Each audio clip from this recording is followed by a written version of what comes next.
몇 년 전에 어느 성도분을 만났는데 몇백만 원의 돈을 외국 사람에게 송금을 해서 다 잃어버렸다는 이야기였습니다. 어떻게 그런 일이 일어났는가 여쭤봤더니 영어에 관심이 많던 분이었는데 어느 사이트를 통해서 외국인 의사분을 알게 됐고, 그 의사분은 아프리카의 어려운 사람들을 위해 봉사하는 분이라고 소개를 받았다고 합니다.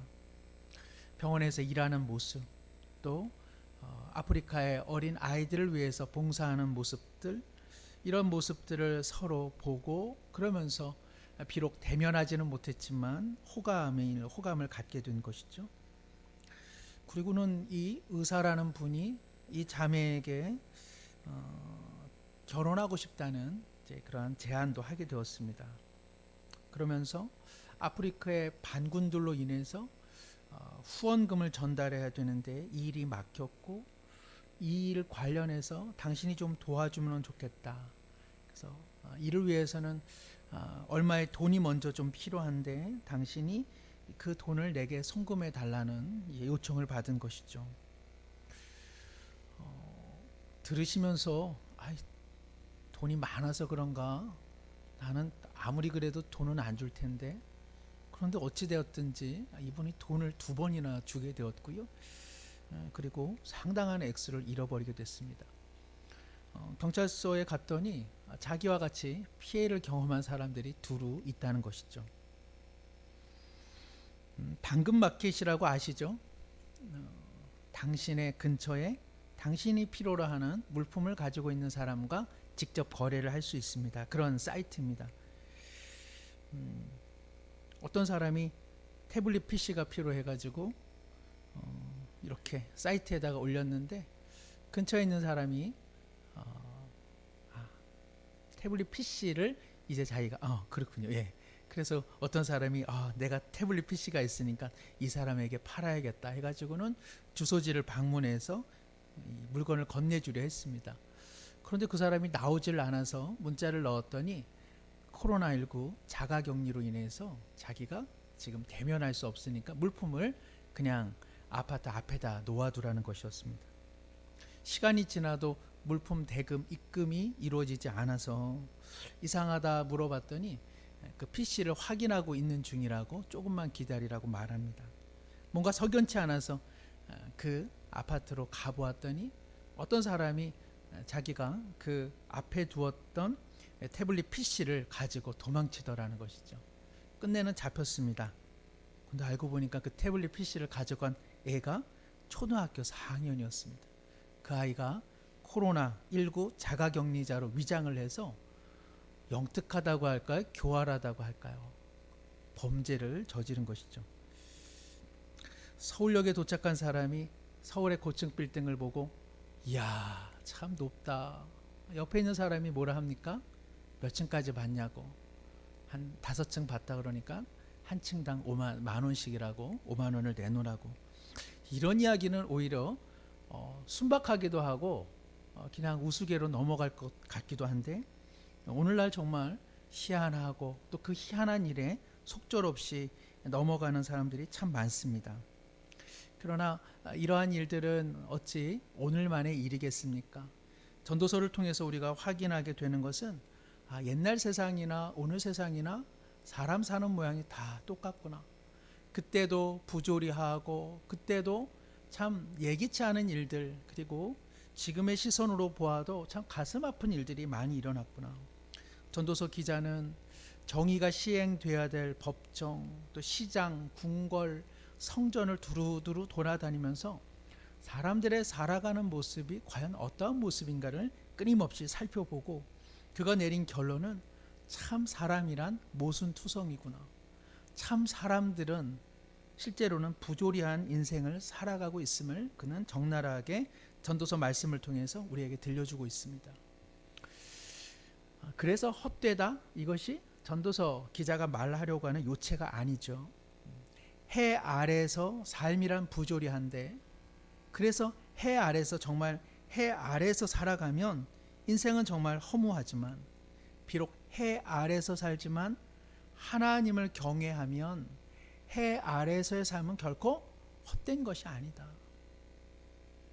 오히려 헛돼 보이기도 하고 반복적인 일상이라 할지라도 그 해 아래서 해 위에 계신 하나님을 의식하며 살아간다면 인생은 그 자체가 선물이고 인생은 그 자체가 너무나 복된 기회이다. 하나님께서는 각자의 삶에 아름다운 보물들을 숨겨두었고 바로 하나님을 경외하는 인생은 인생이 허무하다, 그래서 허한 마음으로 살아갈 것이 아니라 오늘 주님께서 내게 주신 보물은 무엇인가, 선물은 무엇인가 기대하면서 감사하면서 삶을 산다면 그것 자체가 축복이라고 전도서 기자는 말하고 있습니다. 그래서 전도서를 읽고서 인생은 허무하다라고 한다면 그분은 해 아래서 전도서를 읽은 것입니다. 그런 식으로 전도서를 읽어내면 그것은 하나님을 믿는 것이 아니라 그야말로 해 아래서 살아가는 인생입니다. 그러나 전도서 말씀을 통해서 내 몸은 비록 해 아래 살아가지만 하나님을 경외하고 하나님을 의식함으로 이 부조리한 인생이 의미가 있구나, 하루하루가 다 소중하구나, 내가 그 보물을 찾아야겠다라고 하는 소망의 마음이 우리 가운데 스며드는 것이죠.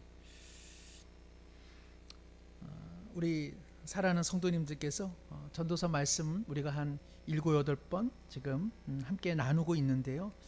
다시 한번 이 말씀을 통해서 우리의 일상이 소중한 것이구나, 어디서 와서 어디로 가는지 덧없이 흘러가는 인생이다, 이런 것이 아니라 일상이 다 의미가 있구나, 이 점을 우리 모두 다시 한번 확인하기를 소망합니다.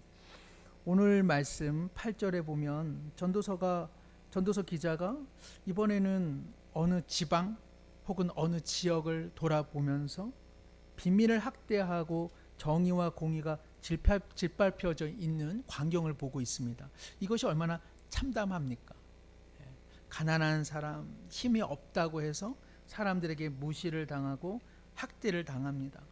정의와 공의로 입법과 그리고 집행을 해야 될 권력기관이 정의와 공의를 오히려 무시하고 이 사람을 학대하고 있으니 이 얼마나 통분할 일입니까?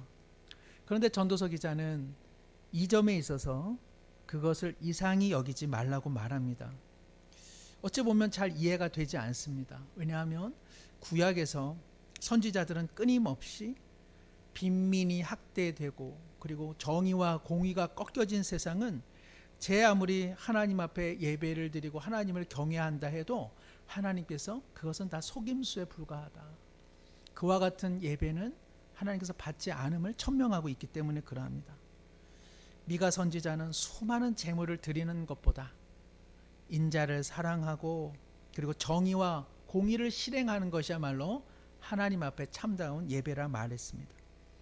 우리가 잘 아는 아모스 선지자도 정의와 공의가 정말 하수처럼 흐르는 세상이야말로 여호와의 날이라고 이야기하고 있습니다. 이사야는 무엇이라고 이야기합니까? 하나님께서 원하시는 금식은 물과 음식을 먹지 않는 그런 금식이 아니라 멍에와 고통 가운데 얽매여 있는 사람들에게 자유와 해방을 선포해 주는 것, 그 사람이 사람답게 살 수 있도록 하는 것이야말로 내가 원하는 금식이라고 이사야는 끊임없이 선포하였습니다. 그러므로 이렇게 빈민이 학대되고 정의와 공의가 시행되지 않는 사회 현실을 보고 이상한 일이 아니다, 무덤하게 그냥 넘어가는 것, 이것은 성경의 정신과는 위배가 되는 것이죠. 만일 우리 사회의 부조리함, 또 지금 미얀마에서 어린 아이에까지 자행하고 있는 폭력 사태, 그리고 여러 나라에서 자행되고 있는 인종주의, 또 어느 나라 어느 지역이든 팽배해진 이 물질 만능주의, 이것을 보면서 이상하지 않고 그냥 사람 사는 거지라고 하는 것, 이것은 오히려 이것이 이상하다 생각이 듭니다. 전도서 기자가 이상히 여기지 말라고 하는 것은 어떤 의미일까요? 그것은 이러한 일이 마치 오늘에서 처음 일어난 것처럼 그렇게 새로운 것처럼 여겨서는 안 된다는 것입니다. 이미 인간은 하나님을 떠난 에덴 동산의 이편에 살면서 인간은 다 비정상적이고 부조리한 자, 무슨 투성이로 변화됐고, 그래서 이 세상에는 끊임없이 불의함과 그리고 이러한 학대와 폭력이 자행된다는 것을 마음속에 각오를 하라는 뜻입니다. 이런 세상에 대해 그냥 무감각하게 지내라는 것이 아니라 분노의 거룩한 마음을 갖되 그것으로 인해 지나치게 마음과 그리고 심령이 냉소와 비난 또 우울과 절망으로 빠져들어서는 안 된다는 것이죠. 저도 이래서는 안 되겠다 싶어가지고 신문을 조금 이렇게 좀 읽었는데요. 아침부터 신문을 읽으면은 그 마음이 죽상이 돼가지고 이거 신문이 이게 사람을 멍들게 하는구나. 그래서 신문을 좀 끊었습니다. 뭔가 세상을 좀 알아야겠다 싶은데 알면 알수록 마음이 차가워지고 비난과 냉소 그리고 우울로 제 마음이 얼룩지는 것을 보게 되었습니다. 어떻습니까? 세상이 병들었다고 해서 우리가 같이 병들면 어떻게 될까요? 그러면은 세상은 계속 병들어지는 것이죠. 의사와 간호사가 병든 사람들을 계속 간호하면서 함께 병들어가면 의사와 간호사가 누구를 고쳐낼 수 있겠습니까? 미국의 갤럽 2014년에 한 143개국 사람들의 마음 상태를 이렇게 조사를 했는데요. 긍정적인 마음, 그런 긍정적인 경험을 하고 살아가는 사람들이 1, 2, 3위가 중남미 사람들입니다. 중남미 사람들이 조금 으쌰으쌰도 하고 그죠? 뭔가 조금 몸도 흥도 많은, 몸도 많이 추고 춤도 많이 추고 흥도 많은 나라 아닙니까? 궁금한 거는 항상 미국이죠. 미국이 25위, 독일이 34위. 그리고 또 궁금한 나라가 어디입니까? 일본, 그쵸? 우리 항상 일본은 몇 위를 하나가 궁금한데 일본은 83위. 그러면은 143개국 중 우리나라 사람들은 긍정적인 마음 태도가 한 몇 위가 될까요? 예상하는 것처럼 121위가 이렇게 기록이 되었답니다. 그러니까 143개국 중에 불행한 마음으로 사는 나라로 치면 상당히 상위권에 속한 나라가 우리나라입니다. 사회도 병들었는데 사회가 병들다 보니까는 우리의 마음도 자꾸 병들어집니다. 오늘 전도서 기자가 말하는 것 그것이죠. 세상이 병들었다. 그것에 대해 가슴 아파는 해라. 그러나 같이 병들어서는 일이 되지 않는다는 것이죠. 1950년에 한국전쟁이 발발해서 1951년에 첫 휴전 회담이 이제 이루어졌습니다. 얼마나 긴장된 자리이겠습니까? 쌍방 대표가 내봉장이라고 하는 뜰에서 만나서 이제 회의장으로 들어갔습니다. 각자가 지정된 자리에 앉았고요. 주변에는 중공군이 이제 무장한 상태로 둘러싸고 있었습니다. 남북 대표가 악수도 하지 않고 정말 냉정한 표정으로 자리에 앉아 있었죠. 그때 한국군 통역 장교인 이수영이라고 하는 중령이 의자가 있는 줄 알고 앉았는데 의자가 없었다고 합니다. 그러니까 허공에 앉아가지고 소위 말하면 뒤로 나자빠진 것이죠. 그 침묵에 긴장된 순간에 그렇게 의자가 나자빠지면서 혼자 넘어졌으니까 웃음이 나오겠습니까? 안 나오겠습니까? 그러나 아무도 웃지 않았다고 합니다. 오히려 침묵의 시간이 더 깊어졌고요. 북한 대표 이상조라고 하는 이 장교의 얼굴에 큰 파리 한 마리가 계속 붙어서 떨어지지 않고 얼굴을 기어다녔다고 합니다. 그런데도 이 이상조가 꿈쩍도 하지 않고 맞은편 백선엽 장군을 쏘아보았다고 합니다. 만일 이 회담 장소에 작은 유머라도 있었다면, 작은 덕담이라도 오고 갔다면, 작은 긍정적인 말이라도 오고 갔다면 아마 휴전은 하루라도 앞당겨져서 젊은 군인들의 목숨 몇 사람은 살려내지 않았겠습니까? 병원에서 근무하시는 분이 그런 이야기를 하더라고요. 소아과 병동에 참 존경하는 의사분, 이 의사분은 아이들을 위해서 재미난 복장도 하고 늘 사탕도 들고 다니고, 그리고 아이들이 좋아하는 인형을 이렇게 선물로 준다는 이야기를 들었습니다. 세상이 어둡고 또 세상에 불의와 그리고 학대와 폭력이 자행된다 하여서 우리의 마음이 다 얼룩져서는 변화시킬 수 없다는 것이죠. 세상이 어두울수록 그리고 세상이 불의할수록 우리의 마음을 밝게 비춰내는 능력이 우리에게 필요하다고 전도서 기자는 이야기하고 있습니다. 집안이 어둡다면 그 어두운 분위기를 깰 수 있는 그러한 사람이 있어야 가정의 분위기가 달라지는 것이죠. 병들어가는 세상 속에서 내 마음마저 어둡도록 그렇게 내버려 둬서는 아무런 일도 일어나지 않는다는 것입니다. 내 마음에 나무가 자라야 하고 내 마음에 하늘을 담아야 되고 내 마음에 하나님의 물길도 좀 내어내야 되고 내 마음에 음악도 흐르고 내 마음에 따스한 이야기가 흘러야 다른 사람을 따뜻함으로 일으켜 줄 수 있는 것 아니겠습니까? 오늘 참 전도서 기자는 놀라운 사람입니다. 진실로 하나님의 영에 사로잡힌 사람임이 다시 정말 분명한 것을 우리는 보게 됩니다. 전도서 기자는 냉철하게 인생을 보고 있습니다. 그러면서 그는 말하기를 그러나 따스한 마음, 자족의 마음, 하나님을 경외하는 마음을 놓쳐서는 안 된다고 이야기하고 있습니다.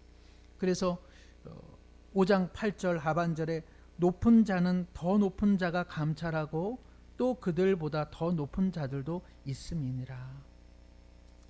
보다 나은 사회, 보다 나은 시대를 소망한다 할지라도 그것이 이루어지지 않는다 하여 절망하고 그리고 비난의 시간들로 삼아서는 안 된다는 것입니다. 설사 이루어지지 않더라도 그 일을 행하실 더 높은 분이 계시다는 사실을 의식하라고 하는 것이죠. 그리고 그분에게 의탁을 드리라고 이야기하고 있습니다. 참으로 어떻습니까? 우리 시대에 조금이라도 발전을 끼친 사람은 평화와 정의를 우울한 마음으로 울부짖는 사람들이 아니라 조금 더 나라와 조금 더 민족을 사랑했던 사람들은 정의와 평화를 사랑하면서도 그 마음에 따스함이 있었던 사람들입니다. 바로 그러한 사람들을 통해 세상의 작은 한 구석이라도 밝아진다는 것을 기억한다면 우리 믿음의 사람들은 어떠해야 되겠습니까? 세상에 대해 냉철한 시선은 갖되 늘 마음 한쪽에는 은혜의 마음, 사랑의 마음, 부드러움의 마음, 때로는 유머를 또 함께 웃을 수 있는 좋은 말들도 내놓고 나는 남을 못 웃겨요 그러면 어떻습니까? 남이 웃기실 때요 같이 웃어주시면 돼요. 잘 웃어주는 것만도 좋은 미덕입니다. 그래서 그렇게 따스함의 온기가 전해져야 우리 시대에 조그만 빛이라도 발할 수 있지 않겠습니까? 10절 이하에는 이제 재물에 관한 내용입니다. 10절에 보니까 은을 사랑하는 자는 은으로 만족하지 못하고 풍요를 사랑하는 자는 소득으로 만족하지 못한다. 이 전도서 기자가 솔로몬일 수도 있고 솔로몬이 아닐 수도 있습니다. 누구건 간에 이 전도서 기자는 상당한 권세를 누렸던 사람인 것은 분명합니다. 많은 인생의 경험 또 많은 곳을 돌아볼 수 있는 시간과 물질과 에너지가 많았던 사람인 것은 분명하죠. 그는 세상을 보면서 은을 사랑하는데 그 은을 많이 소유하면 만족이 있으리라 생각했는데 만족함이 없고 많은 사람들이 좀 더 많음 즉 풍요를 원하는데 막상 풍요에 졌는데 그 사람에게는 만족이 없더라는 이 실상을 그는 다시 한번 우리에게 말하고 있습니다. 어느 유명한 세계 부호에게 기자들이 물어봤습니다. 재산이 지금 세상에서 제일 많은데 지금 만족하십니까? 아니면 얼마가 있으면 더 좋을까요? 그랬더니 그 부자가 말하기를 언제나 지금보다 조금 더 많았으면 좋겠습니다. 이렇게 이야기를 했다라는 것입니다. 우리 모두 이 땅을 살아가기 때문에 먹어야 될 음식이 분명히 필요합니다. 입어야 될 옷이 필요하죠. 그리고 먹고 그리고 살아갈 삶의 공간이 얼마나 우리에게 필요합니까? 의식주가 기본적으로 밑바탕이 될 때 사람은 꿈도 꿀 수 있습니다. 또 누군가와 관계도 맺을 수 있고 내일에 대한 비전도 품어볼 수 있습니다. 사람이 뭐 입을 옷도 없고 살 공간도 없고 먹을 음식도 정말 늘 불안인데 그 사람을 향해 내일의 꿈을 가지라고 하는 것은 지나친 폭력이라고 할 수 있습니다. 하나님께서 우리 주기도문의 기도처럼 우리가 일용할 하루하루 살아갈 음식, 시간, 물질들이 하나님께서는 충분히 제공되어지길 원합니다. 정말 간당간당하게 하루를 살아가라고 하나님 말씀 안 하시고 좀 넉넉하게 살아갈 수만 있다면 좀 넉넉하게 살아라. 그래서 너도 먹고 남도 베풀 수 있는 그 정도의 삶을 살기를 우리 하나님께서도 분명히 원하시는 것이죠. 그렇기 때문에 돈을 버는 일 신앙적인 일이고요. 저축하는 일 다 신앙적인 일입니다. 돈을 모으는 일도 비신앙적 일이 아닙니다. 문제는 무엇입니까? 돈이 목적이 되기 시작할 때 문제인 것이죠. 우리가 잘 알면서도 잘 되지 않는 것 중에 하나가, 저도 그렇습니다만은 사용할 대상을 사랑해버리고 사랑해야 할 대상을 사용의 대상으로 우리가 이렇게 오인할 때가 문제입니다. 이것은 내가 사용해야 될 건데 이것을 엄청 사랑하게 됩니다. 이것은 내가 사랑해야 되는데 이것을 내가 사용하기 시작하면 문제가 일어난다는 것이죠. 돈이 딱 그렇습니다. 돈을 우리는 사용합니까? 아니면 사랑합니까? 돈을 사용하고 계십니까? 돈을 사랑하십니까? 사랑도 하시고 사용도 하시고. 돈은 자체가 나쁜 것이 아닙니다. 그러나 이 돈에는 어쨌든 힘이 있다는 것을 우리는 보게 되죠. 그리고 우리의 마음도 왜곡되어 있어서요. 돈은 언제나 맨 처음에는 사용의 대상이죠. 그런데 어느 순간 되면 돈을 우리가 끔찍히 사랑하게 되기 시작합니다. 그러면서 동시에 어떤 일이 일어납니까? 돈을 사랑하기 시작하면 정작 사랑해야 될 사람을 사랑하지 못하고 사람을 사용해서 돈을 사용하려고 하는 변질로 우리가 치닫게 되는 것이죠.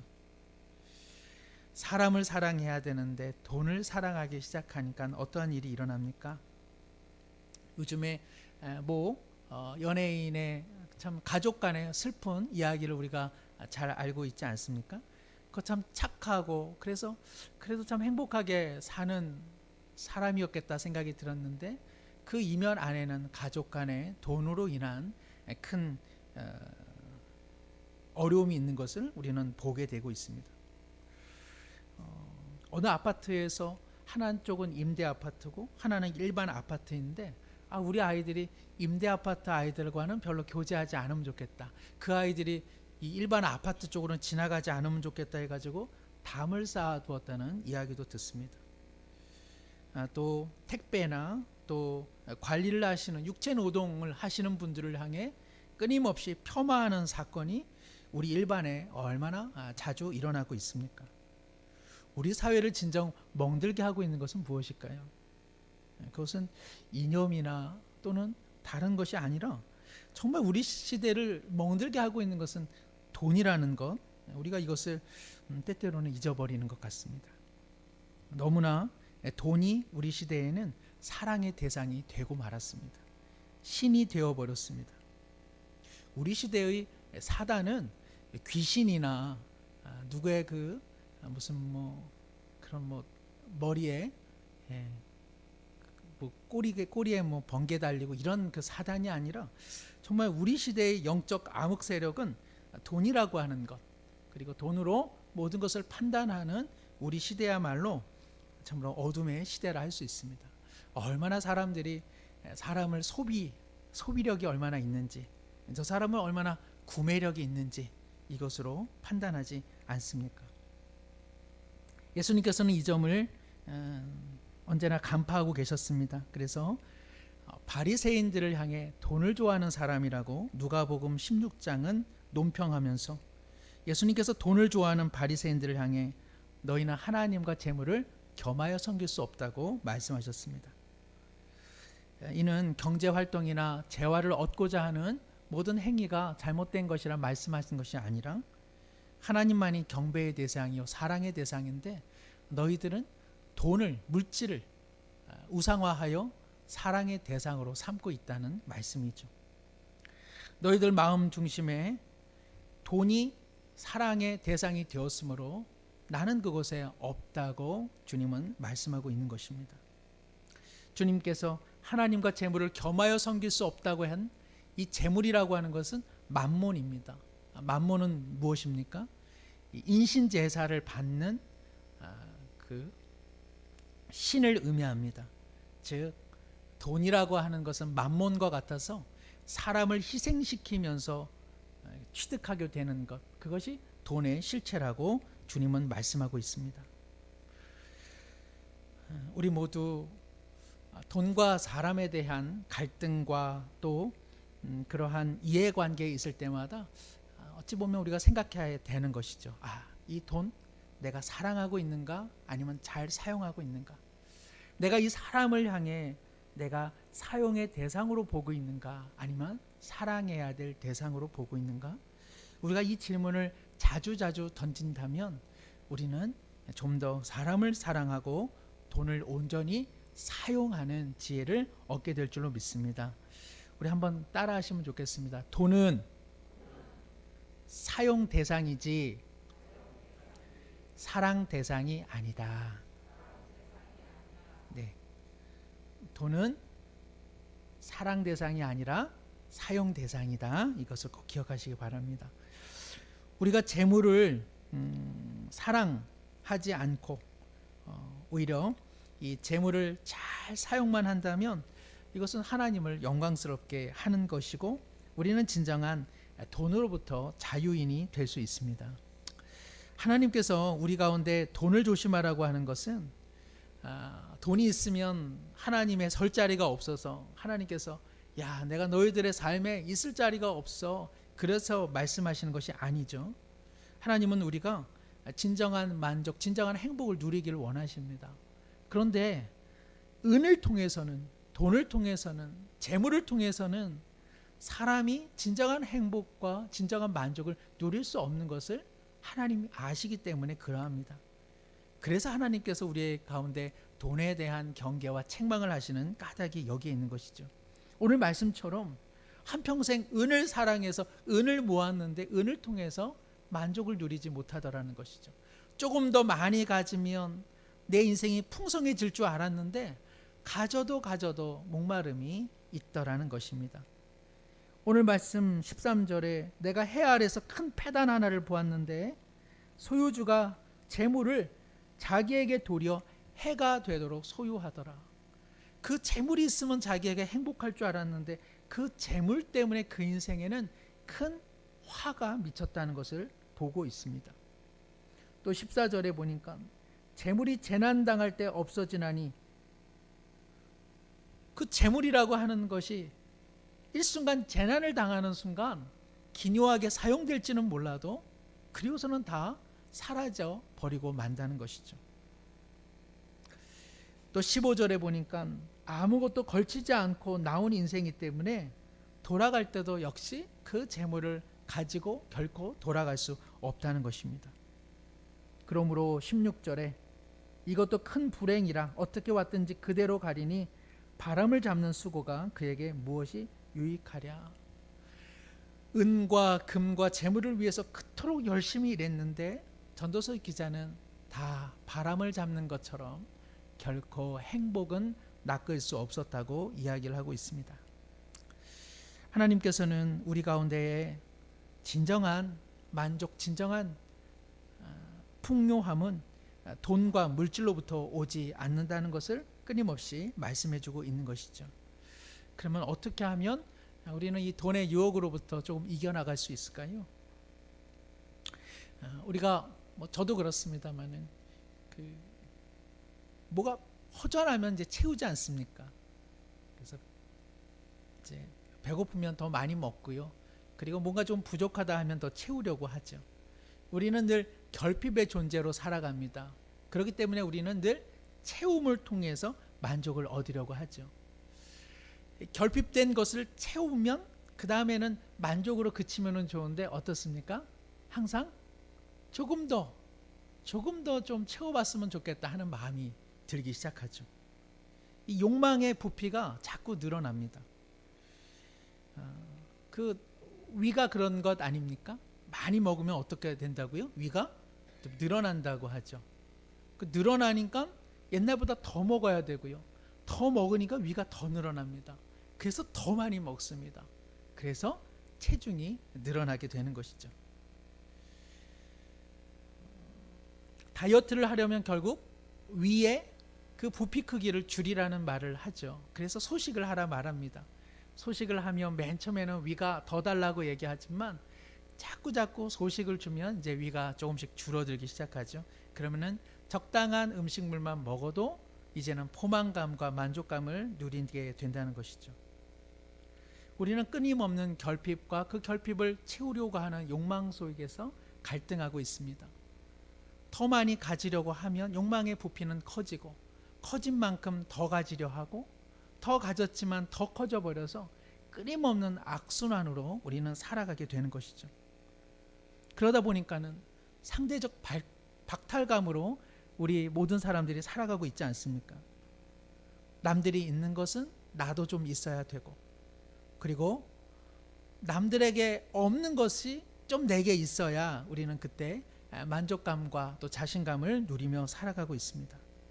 행복하고 싶은데 이미 욕망의 부피가 너무 커져 버려서 채워도 상대적 박탈감, 그리고 내가 있는 것 저 사람에도 있으니 내 것이 별것이 안 되고, 그래서 저 사람이 없는 것 내가 가져야만 나는 조금 더 행복하다는 생각 속에 많이들 살아가고 있습니다. 그래서 우리는 이 부요한 시대에 살면서도 영적 빈곤자로 살아가고 있습니다. 오늘 주님께서는 우리 가운데 이만하면 됐다, 그 정도면 됐잖아 라고 하는 자족의 마음을 회복하라고 말씀하십니다. 그래야만 진정한 행복과 진정한 만족이 있기 때문에 그러합니다. 감옥에 수감되어 있던 바울이 빌립보 교인들에게 자신에게 선물을 주어 감사하면서 그가 이렇게 고백하죠. 우리 빌립보서 4장의 말씀인데요. 한번 화면 보실까요? 함께 읽어볼까요? 내가 궁핍함으로 말하는 것이 아니니라 어떠한 형편에든지 나는 자족하기를 배웠노니, 또요, 나는 비천에 처할 줄도 알고 풍부에 처할 줄도 알아 모든 일 곧 배부름과 배고픔과 풍부와 궁핍에도 처할 줄 아는 일체의 비결을 배웠노라. 또 그 다음이요, 내게는 모든 것이 있고 또 풍부한지라. 아멘. 예. 한마디로 바울은 자신의 삶에 부하든지 빈하든지 비천과 풍부 어느 때든지 자신은 자족하는 삶의 비결을 배웠다고 이야기합니다. 그래서 감옥에 수감되어 있지만 감옥 밖에 살아가는 당신들 못지않게 나는 이곳에서도 만족과 자족감을 누리며 살아가고 있다고 이야기하는 것이죠. 바울은 그의 인생 말미에 사랑하는 아들과 같은 디모데에게 서신을 띄우면서 이것을 이렇게 재차 증거합니다. 우리 디모데서 6장 말씀 한번 볼까요? 시작. 그러나 자족하는 마음이 있으면 경건은 큰 이익이 되느니라. 자족하는 마음이 있을 때 경건에 유익이 있다고 이야기합니다. 또 7절이요. 우리가 세상에 아무것도 가지고 온 것이 없음에 또한 아무것도 가지고 가지 못하리니. 8절. 우리가 먹을 것과 입을 것이 있은즉 족한 줄로 알 것이니라. 9절입니다. 부하려 하는 자들은 시험과 올무와 여러 가지 어리석고 해로운 욕심에 떨어지나니 곧 사람으로 파멸과 멸망에 빠지게 하는 것이라. 돈을 사랑함이 일만하게 뿌리가 되나니 이것을 탐내는 자들은 미혹을 받아 믿음에서 떠나 많은 근심으로써 자기를 찔렀도다. 돈이라고 하는 것이 거룩한 사용의 목적으로 쓰임받지 못하고 돈이 사랑의 대상이 되는 순간에 결코 우리 인생은 행복할 수 없다고 성경은 단언하고 있습니다. 그리고 돈을 사랑하고자 하는 이 마음을 이겨낼 수 있는 유일한 힘은 바로 절제의 능력, 욕망의 부피 크기를 자꾸만 줄일 수 있는 그런 절제와 자족의 힘이 우리 가운데 필요하다고 이야기하고 있습니다. 오늘 전도서 기자나 또 바울 사도나 그 당시도 물질적으로 상당히 풍요한 시대였습니다. 물질적으로 풍요한 시대를 살아가는 사람들을 향해서 그 물질이 주는 유혹과 그리고 그것을 이겨내는 자족의 마음을 살라고 했던 것은 대단한 시대 저항이라고 할 수 있습니다. 바울과 전도서 기자는 시대를 역류해야 한다고 지금 이야기하고 있는 것입니다. 많은 사람들이 물질주의 시대 속에 살아가면서 물질에 순응하며 살아갈 때 그 물질과 돈에 마음을 뺏겨서는 안 된다고 끊임없이 말씀을 전하고 있는 것입니다. 그런 측면에서 우리는 어떻습니까? 저 사람만큼 못 가져서 늘 마음 가운데 안달의 마음이 있지는 않습니까? 하나님께 받은 은총이 많지만 상대적 박탈감 때문에 살아가고 있지는 않습니까? 돈과 사람을 때로는 사용과 또 사랑의 대상으로 여겨내지 못하고 그것이 바뀌어 있지는 않습니까? 이 시대는 분명 물질의 시대인데 우리는 이 물질의 시대에 믿음으로 저항하며 살아가고 있습니까? 아니면 도리어 순응하며 살아가고 있습니까? 성도가 참으로 세상 가운데 진리의 힘을 나타냈던 때는 성도들이 세상을 역류했을 때입니다. 그러나 교회와 공동체와 성도가 진리의 힘을 잃었을 때는 언제입니까? 살아가는 시대에 함께 발맞추고 그 시대를 보존해 주면, 그리고 저항의식을 잃어버리면 교회는 여지없이 힘을 잃어버렸습니다. 오늘 전도서 기자는 18절 또 19절에 사람이 하나님께서 그에게 주신 바 일평생 먹고 마시며 해 아래서 모든 수고 중에서 낙을 보는 것이 선하고 아름다움을 내가 보았다. 특별한 것이 아니라 하루하루 먹거리가 있고 하루하루 살아갈 삶의 일터가 있고 그 아래서 자족하며 살아가는 사람들, 그것이야말로 참된 행복이더라. 내가 그렇게 살아가는 사람들을 보고 참으로 그들의 선하고 아름다움을 목격했다고 이야기하고 있습니다. 또 19절에 어떤 사람에게든지 하나님이 재물과 부요를 그에게 주사 능히 누리게 하시며 제 몫을 받아 수고함으로 즐거워하게 하신 것은 하나님의 선물이라. 좀 더 많은 재물을 취득하는 사람도 분명히 있습니다. 또 조금 더 누리면 얼마나 좋을까, 우리 가운데 아쉬움을 주는 그러한 가난한 가정도 분명히 있습니다. 그러나 하나님께서는 그때그때마다 필요한 것들을 공급해 주시고 또 그들에게 가야 할 몫을 너희들이 나눠줌을 통해서 함께 그 하나님의 은사 또 하나님의 재물을 골고루 나누어 사용하라고 말씀하고 있습니다. 그래서 그러한 일상들이 선물이 되는 삶을 살라고 이야기하고 있는 것이죠. 말씀을 맺습니다. 오늘 이 세상을 냉철한 관점으로 보자면 살만한 세상이 아닙니다. 늘 우울한 소식들, 늘 기가 막힌 소식들, 늘 사람의 탈을 쓰고 어떻게 저런 일을 할까, 우리 가운데 슬픔을 안겨주는 일들이 참 많이 있습니다. 그러나 이러한 세상 속에서 밝음을 유지해야 되고 그리고 믿음으로 따스한 온기를 우리가 품어내야만 이 땅에서 우리가 하나님의 온기를 누군가에게 전할 수 있는 것입니다.